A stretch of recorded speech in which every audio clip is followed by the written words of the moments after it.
Това, което стои зад мен, е вид кинетична скулптура с въздух, която се изгражда сама с помощта на вентилатор, самоопределя се, намира мястото си между другите неща и е започната като вид акция на река Марица преди около точно 28 години. Тогава стартираха първите неконвенционални събития в България и това нещо, този ръкав е от същата тази акция около последните 150 метра, които се намират в Пловдив. И в момента са в седмицата на съвременно изкуство като първа подгряваща акция. Друго, което мога да кажа за работите с въздух, че са вид въздушни резерви и се изграждат с материала, в който и ние прибиваваме. Това е въздух, всъщност, който вдишаме, се намира в същата и в тези работи. Това е основният материал, който работи извън тях и в тях. И в този смисъл те са скулптури по силата на границата, която има между двете въздушни маси.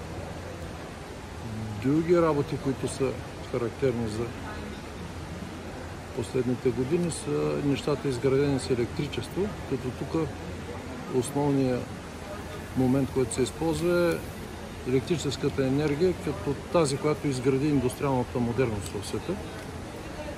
И тя като начин на формиране на индустриални общества, съпътстващи нашето битие и нашия живот, беше предмет на изследване и на работи, които са правени. Тя съдържа в себе си една потенциална заплаха за човешкото същество, т.е.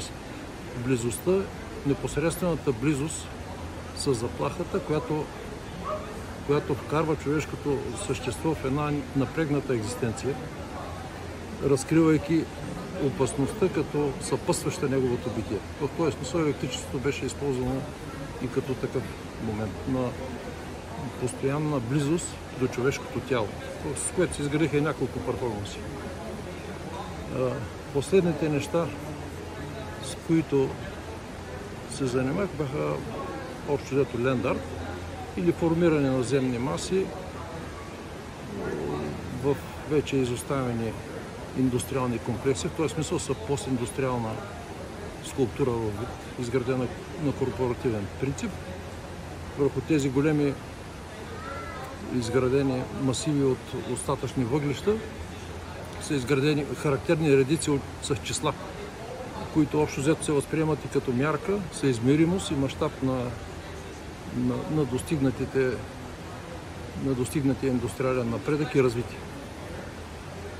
Това също са по-характерните неща, с които в момента ме изкачат в съзнанието.